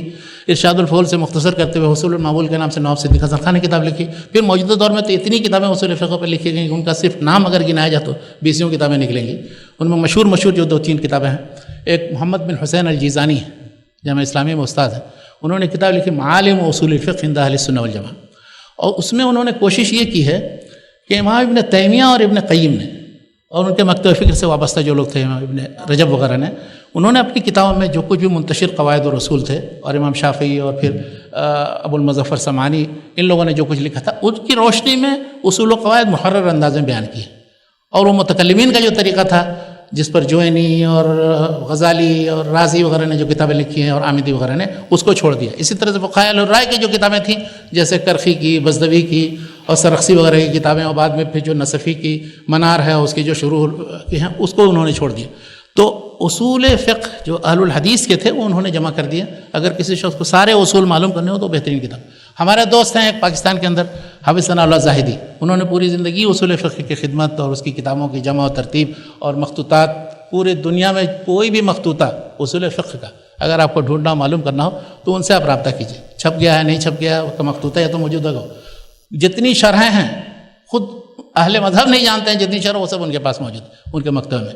تو انہوں نے 2 کتابیں درسی انداز کی لکھی ہیں، ایک تلخیص الاصول اور دوسری تیسیر الاصول. تیسیر الاصول میں وہ سارے مسائل جمع کر دیے ہیں اور یہ تلخیص. اور یہ کوشش ابھی موجودہ دور کی نہیں ہے. شاہ اسماعیل شہید نے ایک چھوٹی سی کتاب لکھی اصول فقہ پر، جس میں انہوں نے لکھا تقلید الحی اولا من تقلید المیت. شرح مولانا محمد گوندلوی صاحب نے کی تھی، بغیۃ الفحول فی شرح مختصر الاصول کے نام سے. تو اصول فقہ پر یہ سب کتابیں موجود ہیں اور ابھی بھی پڑھائی جاتی ہیں. اور ہمارا کام یہ ہے کہ ان اصول فقہ کی ان کتابوں سے استفادہ کریں اور اس کو ہمیشہ اپڈیٹ کرتے رہیں اور موجودہ دور کے مطابق کتابیں تیار کرتے رہیں. الحمدللہ یہ کام ہو رہا ہے ہندوستان میں، پاکستان میں، عرب ممالک کے اندر، جیسا کہ میں نے بتایا.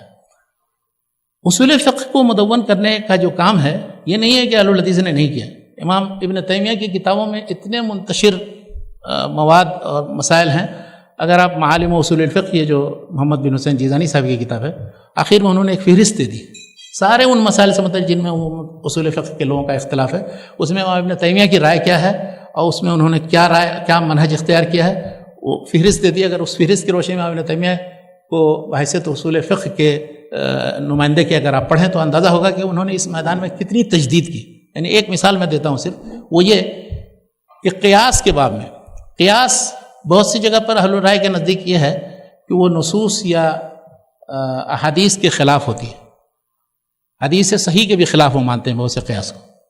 اور حدیث صحیح کے خلاف چونکہ حدیث صحیح وہ ان کے نزدیک خبر واحد ہے، تو وہ کہتے ہیں کہ قیاس راجح ہے، اس لیے کہ قیاس زیادہ معقول ہے اور زیادہ مدلل ہے اور عقلی طور پر زیادہ ثابت ہے، تو اس لیے وہ خبر واحد کو چھوڑ دیتے. اس طرح کی بہت سی مثالیں موجود ہیں فقہ حنفی کی کتابوں میں.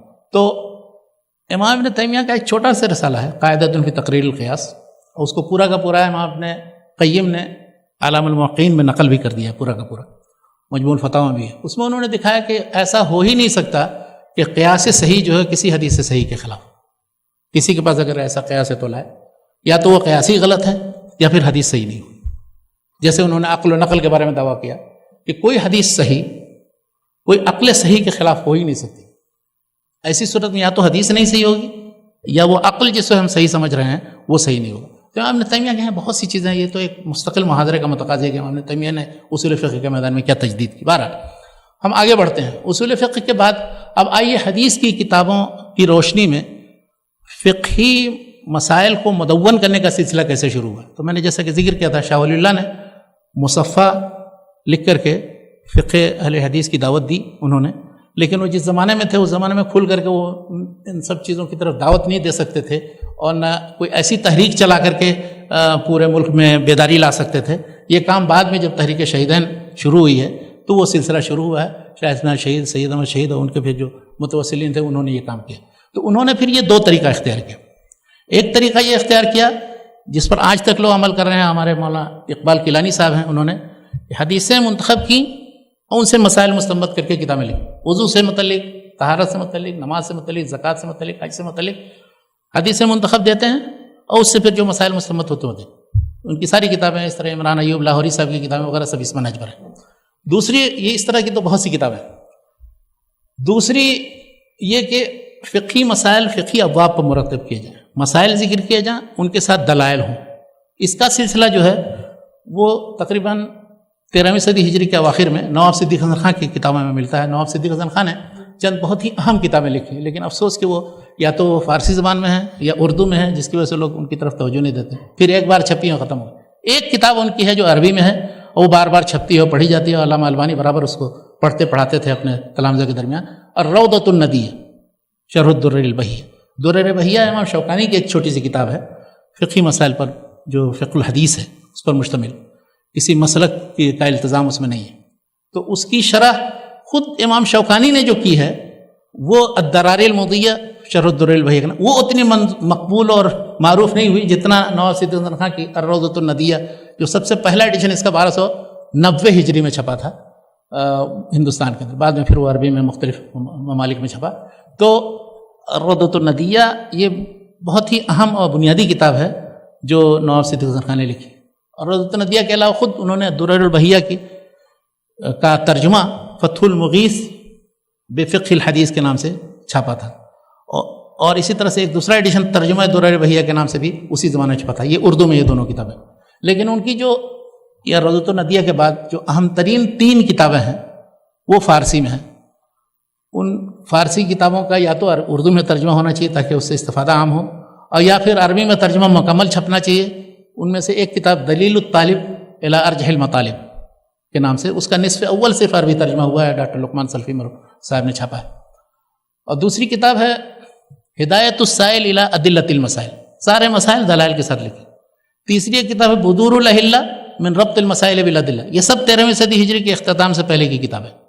اس زمانے میں انہوں نے، اور بہت بڑا ذخیرہ اس میں، سارے مسائل جتنے اس زمانے کے نوازل جتنے تھے، جو جدید مسائل پیش آئے تھے، ان سب کا بھی اس میں حل ہے۔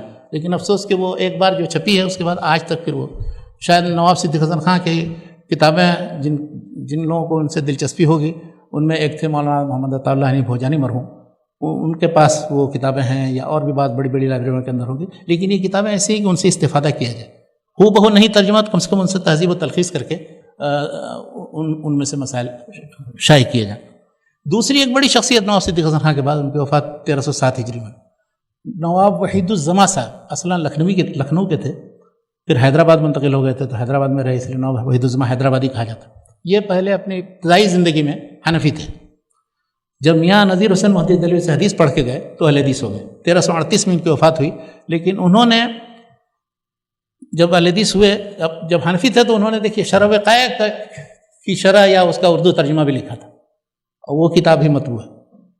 لیکن جب میاں نذیر حسین صاحب سے حدیث پڑھ کر کے گئے تو انہوں نے 4 کتابیں لکھی فقہ حدیث یا فقہ اہل حدیث سے متعلق۔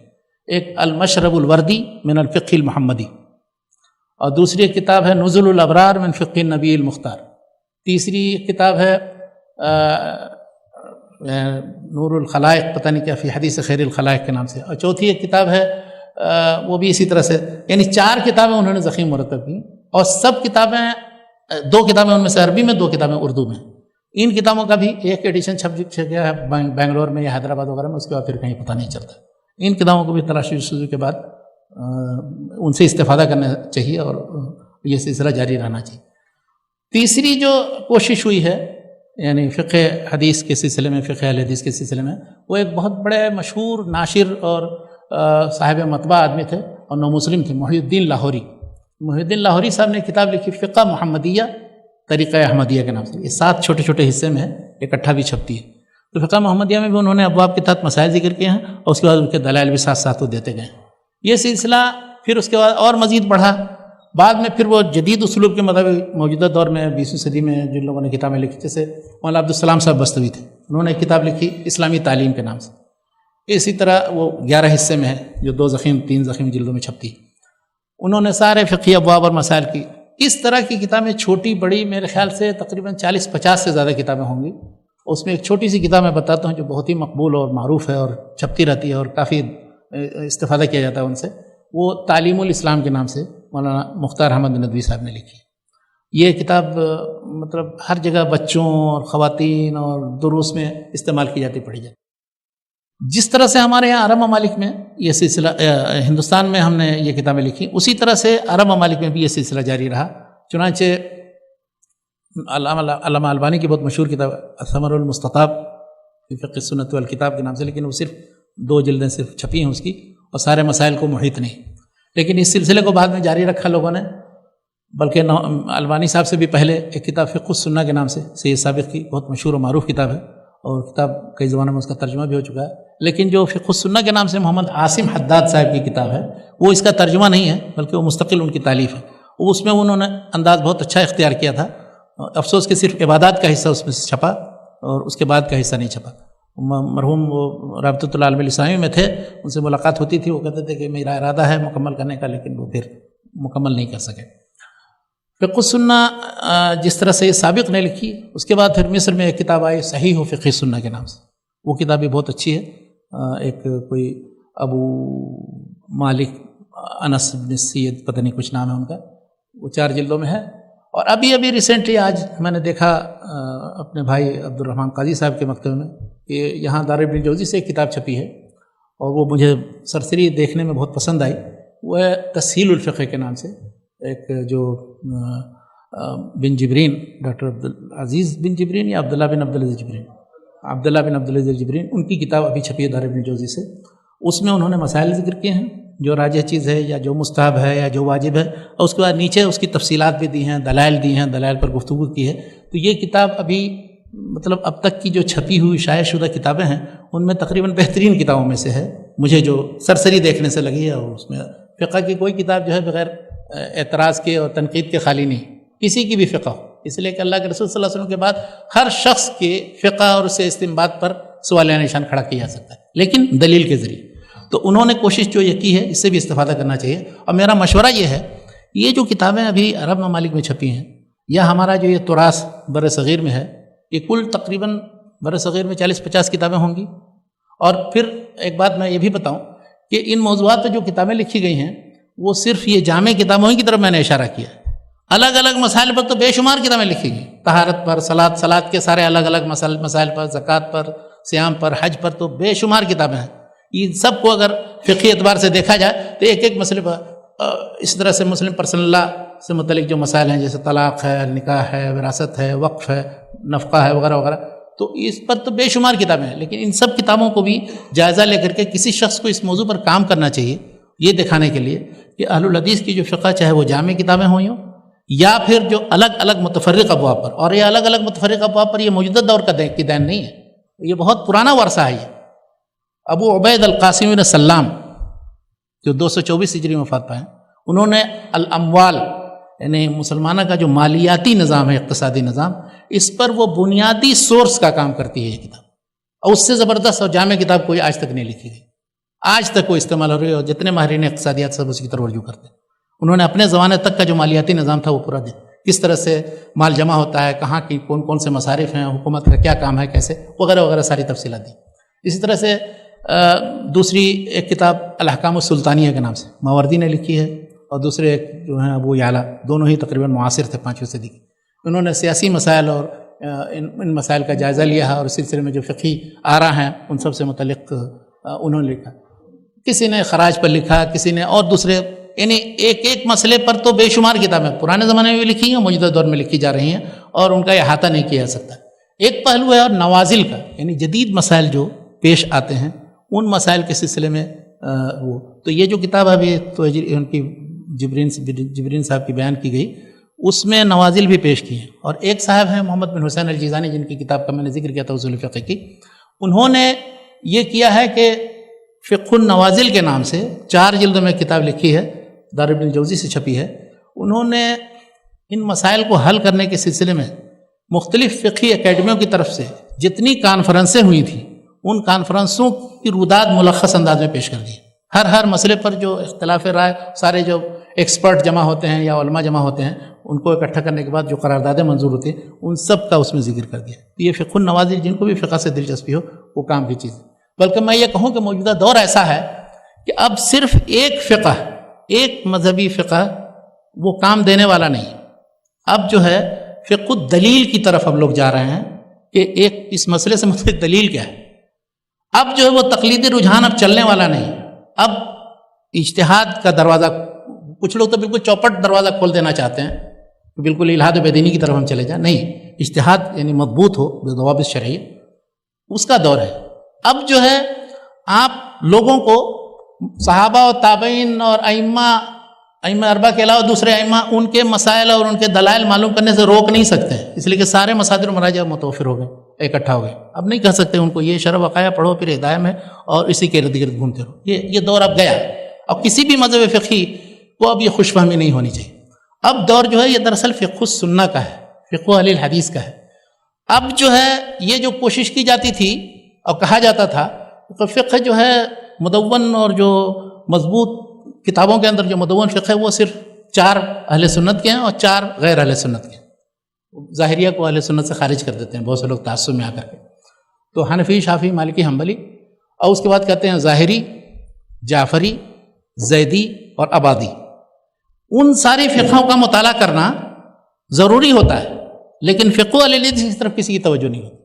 وہ صرف اس وجہ سے کہ لوگوں کے اندر ایک تعصب ہے، اور یہ تعصب دراصل آج نہیں پیدا ہوا ہے. یہ 6 7ویں صدی ہجری میں جو متون تیار ہوئے ہیں نا، اور اس کے ارد گرد جو گھومنے کا سلسلہ اور طواف کرنے کا سلسلہ شروع ہوا ہے، وہ آج تک یہ سلسلہ جاری ہے.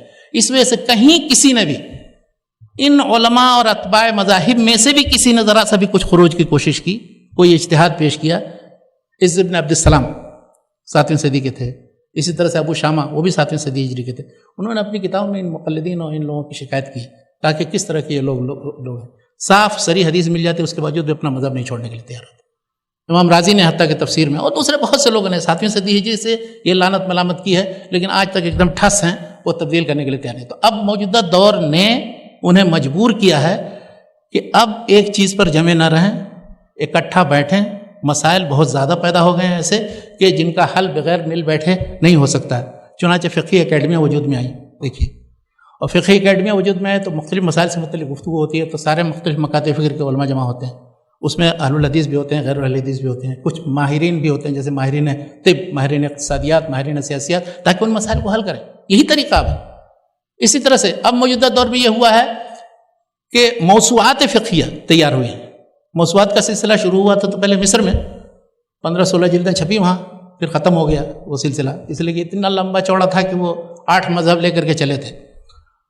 پھر اس کے بعد دمشق یونیورسٹی میں کوشش ہوئی 1961 سے کام کرنا شروع کیا. انہوں نے کچھ حصے انہوں نے اس کے چھاپے. لیکن سب سے بڑی اور ممتاز کوشش جو ہے وہ کویت میں ہوئی وزارت الاوقاف کی طرف سے، اور 45 جلدوں میں الحمدللہ وہ مجموعہ چھپ گیا الموسوعۃ الفقہیہ کے نام سے. اب الموسوعۃ الفقہیہ میں کیا ہے، سارے مذاہب کے اقوال مع دلائل بھی ذکر کیے گئے ہیں، اور دلائل سے متعلق یہ بھی تحقیق ہے نیچے حاشیے کے اندر، جن لوگوں نے تیار کیا حدیثوں کی تحقیق کی ہے ہمارے دوستوں میں سے ہیں، تو انہوں نے ان ساری چیزوں سے متعلق کہ کیسی حدیث ہے اور کیا ہے یہ بھی لکھ دیا. تو اب اس میں ایک ایسے شخص کے لیے کہ جو ایک مذہب کا پابند ہے بڑی پریشانی ہے، اس لیے کہ یہاں تو ابھی دوسری رائےوں کا بھی پتہ چل جا رہا ہے. تو اس لیے اب زمانہ جو ہے وہ زمانہ گزر گیا کہ اب حدیثیں چھپاتے تھے، حدیثوں کو کچھ آپ نے ضعیف اور موضوع کہہ دیا، یا اپنے خلاف حدیث ہی کو نہیں مانتے ہیں، یا اس طرح سے یہ موجود ہی نہیں ہے. اب وہ مناظرانہ دور نہیں رہا. اب تو لوگ ہر ایک کے پاس موبائل ہے، لوگ پروگرام میں دیکھ لیتے ہیں یہ حدیث کیسی ہے اور کیا ہے اور کس نے حکم لگایا کیسا. تو حدیثوں سے متعلق تحقیق ہو چکی، ساری چھانبین ہو چکی، ان کے انتخابات موجود ہیں، کتابیں موجود ہیں، حدیث احکام کی کتابیں، چھوٹی سی چھوٹی کتاب بلوغ المرام بھی اگر کسی کے پاس ہو تو ہر حکم سے متعلق ایک دلیل. مولانا عبدالغفار حسن رحمانی مرحوم کے بارے میں نے پڑھا ہے کہ وہ جب بھی کہیں کسی جگہ جاتے تھے تو بلوغ المرام اپنے ساتھ رکھ لیتے تھے کہ جب بھی کوئی مسئلہ پیش آئے گا اس میں دیکھوں گا حدیث کے الفاظ کیا ہیں. حدیثیں ان کو یاد ہوتی تھی بالمعنی، لیکن کوئی ضروری نہیں کہ بالکل باللفظ یاد ہو اور حوالے کے ساتھ یاد ہو، تو وہ پیش کرتے تھے. تو اس وقت جو اب میں اپنی گفتگو کو زیادہ لمبی نہیں کروں گا، مختصر سمیٹنے کی کوشش کروں گا، وہ یہ کہ موجودہ دور اب فقہ السنہ، فقہ الحدیث یا فقہ اہل الحدیث کا ہے. اور یہ ساری کتابیں جو آپ دیکھ رہے ہیں اور جو چھپ رہی ہیں وہ اتنی مقبولیت ان کو ہے کہ آتی ہے اور مارکیٹ سے ختم ہو جاتی ہے. ابھی وہ 150 ریال میں شاید بک رہی ہے مہارز میں، جن کو خریدنا وہ خرید لیں، وہ 160 میں، اور ممکن ہے کہ مہارز کے بعد ختم ہو جائے. جیسے ہمارے ہاں تجربہ ہوا ایک، دیکھیے بہت بڑے اہل الحدیث عالم عبد الرحمن بن یحییٰ معلمی، تو ان کا مجموعہ 25 جلدوں میں، وہ پہلے 300-350 میں بکتا تھا، بعد میں انہوں نے 250 کر دیا. ابھی ٹویٹر پر اعلان کیا انہوں نے کہ 150 اس کی قیمت ہو گئی، ایک دن میں 1000 سے زیادہ نسخے ختم ہو گئے، اب ہے ہی نہیں بلکہ 1 گھنٹے میں کہیں. تو کتنی رغبت لوگوں کو ہے، کتنا پیاس ہے اور کتنا زیادہ چاہتے ہیں لوگ کہ صحیح علم حاصل کریں. اس لیے کہ علامہ عبد الرحمن بن یحییٰ معلمی بہت بڑے محدث تھے، عالم جرح و تعدیل تھے. فقہی مسائل سے متعلق 3 جلدیں اس میں، اصول فقہ سے متعلق 1 جلد ہے. ان کتابوں کو پڑھیے تو آپ کو اندازہ ہوگا کہ یہ جو جتنے ائمہ ہیں سلف کے ہوں یا خلف کے، جنہوں نے بھی کوشش کی ہے نیک نیتی کے ساتھ وہ چیزیں پیش کی ہیں. ہم یہ نہیں کہتے ہیں کہ وہ چیزیں حرف آخر ہیں، ان سے استفادہ کرنا چاہیے، ان کی طرف توجہ دینا چاہیے. فقہ مذہبی کے مقابلے میں اگر آپ ان فقہ کے مصادر و مراجع اور ان کتابوں کی طرف آپ توجہ دیں گے تو آپ کو اندازہ ہوگا کہ فقہی مسائل معلوم کرنا کتنا آسان ہے، اس کے دلائل معلوم ہم کتنے آسانی سے کر سکتے ہیں، ان پر عمل ہم کتنی آسانی سے کر سکتے ہیں. تو یہ چند باتیں تھیں، اور بھی بہت سی باتیں تھیں کہنے کی. کوئی جو چیزیں تیار کر کے لایا تھا وہ میں کہہ نہیں سکا، جو نہیں تیار ہوئے دماغ میں آئی وہ میں کہا گیا. اللہ تعالیٰ سے دعا ہے کہ ہم سب لوگوں کو عمل کرنے کی توفیق دے. اور ہمارے سامنے یہ ناشر بیٹھے ہوئے ہیں، انشاءاللہ فقہ الحدیث سے متعلق ایک ایسی جامع کتاب تیار کریں جو سارے ابواب عبادات، معاملات، پرسنل لا، فقہ الدولہ یعنی حکومت کے جو مسائل ہوتے ہیں، اور اسی طرح سے ملکیت اور مالیات کے تعلق سے جو چیزیں ہیں، عقود اور اس سے متعلق سب ابواب کو جامع ہو، اور نوازل وغیرہ پر بھی مشتمل ہو. اردو میں میری نظر سے کوئی ایسی کتاب نہیں گزری. عربی میں البتہ ہمارے فاضل دوست اور عالم ڈاکٹر لقمان سلفی صاحب نے پچھلے سفر میں مجھے اپنی کتاب جو فقہ الحدیث پر لکھی ہے انہوں نے 4 جلد میں وہ دی ہے، اور انہوں نے جامعہ ابن تیمیہ میں اسے بطور نصاب بھی داخل کر دیا ہے۔ تو اس طرح کی کتابوں کی ضرورت ہے ابھی، اور ان کتابوں کے پھیلانے اور پھیلنے میں انشاءاللہ خیر کا پہلو ہے، اور امت کا جو یہ کہنا ہے یا بعض لوگوں کا کہ اس سے مزید تفرقہ پھیلے گا اور ایک اور مذہب کی ایجاد ہو جائے گی اور مزید تفرقہ آئے گا، اس کے سلسلے میں میری گزارش یہ ہے کہ دیکھیے وہ بھی مولانا اسماعیل سلفی صاحب نے لکھا، انہوں نے کہا کہ معترضین یہ کہہ رہے کہ امت کے اندر یکجہتی تھی، یہ آپ لوگوں نے یہ کیا یہ انتشار پیدا کر دیا، تقلید و اجتہاد سے متعلق اور فقہی مسائل میں بلبلہ فکریہ پیدا کر دیا۔ تو کہتے ہیں کہ بھائی ایک جہتی کب تھی؟ یہ تو 4 جہتی پہلے سے تھی، ایک جہت اور تسلیم کر لیجیے، اس میں کیا پریشانی کی بات ہے؟ آزادی کیوں نہیں دیتے ہیں آپ؟ کسی شخص سے بھی کوئی مسئلہ پوچھے، کسی عالم سے جو قابل اعتماد ہو اس کے پاس جائے، اس کے علم اور تقویٰ پر اعتماد ہے، اس سے مسئلے جا کے پوچھے۔ تیسری سے تیسری تک جب ہم قوت میں تھے اور پوری دنیا میں ہم نے اسلام پھیلایا، اس وقت تو یہ پریشانی کی بات نہیں تھی۔ اب بعد میں دور جمود و تقلید میں جب اس کو آپ نے واجب قرار دے دیا اور اپنے متون سے سرے منہ انحراف نہیں کرنا چاہتے، تو بہرحال یہ چند باتیں تھیں جو میں نے آپ لوگوں کے گوش گزار کی، اور کسی طرح کی کوئی تقصیر ہو تو معاف کیجیے گا۔ اللہ تعالیٰ سے دعا ہے کہ ہم سب لوگ یعنی جو منہج سلف ہے ہر باب میں، عقیدے کے باب میں ہو، اخلاق کے باب میں ہو۔ ابھی ہمارے دوست مقصود الحسن صاحب جو گفتگو کر رہے تھے تو میں خود محسوس کر رہا تھا کہ کتنا زیادہ ہمارے اندر کوتاہی۔ علم کی بات تو ہم عمل کرتے ہیں، عمل کی بات نہیں کرتے، اخلاق کی بات نہیں کرتے، تطبیق کی بات نہیں کرتے۔ تو اصل چیز وہ ہے کہ کسی عالم کو آپ دیکھیں تو اس سے تقویٰ، پرہیزگاری اور دنیا سے نفور، ان چیزوں کا اظہار ہوتا ہو، نہ کہ تکبر اور غرور اور وہ اپنی بات منوانا اور زبردستی سے۔ بڑے بڑے علماء ہمارے تھے، ہم نے جن لوگوں کو دیکھا ہے پاکستان میں بھی ہندوستان میں بھی، اتنے متواضع، اتنے خلیق، اتنی خوش اخلاقی کے ساتھ ملتے تھے۔ مولانا تعالیٰ نے بجانے مرحوم اللہ تعالیٰ، ان کا جب ذکر آتا ہے تو میں ضبط نہیں کر پاتا وہ اپنے آپ کو۔ طلبہ آتے تھے ان کے پاس، خوش اخلاقی کے ساتھ ملتے تھے، ان کی رہنمائی کرتے تھے، ان کے پاس جو کتابیں ہوتی تھیں وہ بھی ان کو دے دیتے تھے۔ کبھی یہ پرواہ نہیں کرتے تھے کہ وہ واپس کر کے لائے گا کہ نہیں۔ جب وہ کتاب بیچتے تھے مکتبہ سلفیہ میں تو کتاب لوگ خرید کر کے لے جاتے، ان کو دے دیتے تھے۔ مولانا عبدالطواب ملتانی صاحب کے بارے میں یہی ہے، آتے تھے لوگوں کو کتابیں دیتے، جب پیسہ ہوگا تو دے دینا، نہیں تو نہیں دینا، کوئی بات۔ تو ہمارے علماء ایسے گزرے، اور اب ہم کیا ہو گئے ہیں؟ اللہ تعالیٰ ہم سب لوگوں کو عمل کرنے کی توفیق دے، اور سب سے اہم چیز یہی ہے، بغیر اخلاق کے، بغیر عمل کے ہم اپنی نہ دعوت پھیلا سکتے ہیں، نہ ہم کہیں کسی جگہ سرخرو ہو سکتے ہیں۔ ہر جگہ ہمارے اوپر صرف انگلیاں اٹھیں گی۔ اللہ تعالیٰ ہم لوگوں کو نظر بد سے بچائے، آمین۔ سامعین کرام، ہمارے علمی اور عوامی دروس اور سوال و جواب کی مجلسوں سے آپ خود بھی مستفید ہوں اور اپنے دوست و احباب کے ساتھ بھی شیئر کریں۔ عین ممکن ہے کہ آپ کے شیئر سے کسی کی اصلاح اور آپ کے لیے صدقہ جاریہ بن جائے۔ واٹس ایپ پر اسلامک میسج حاصل کرنے کے لیے نمبر نوٹ فرمائیں: یعقوب عزیز 00966 5089 59707۔ واٹس ایپ سوال جو آپ گروپ میں ایڈ ہونے کے لیے نمبر نوٹ فرمائیں: عبدالسلام عمری 00966 502627 نمبر بھیجتے ہوئے نام اور پتہ ضرور لکھیں۔ اسی طرح ہمارے یوٹیوب چینل اسلامی دعویٰ کو ضرور سبسکرائب کریں تاکہ ہماری ہر نئی اور اہم ویڈیو کی اطلاع آپ کو فوری حاصل ہو جائے۔ تمام دروس، مقالات اور سوال و جواب سیریز کے لیے ہماری مشہور ویب سائٹ www.islamidawah.com کا مشاہدہ کرتے رہیں۔ السلام علیکم ورحمۃ اللہ وبرکاتہ۔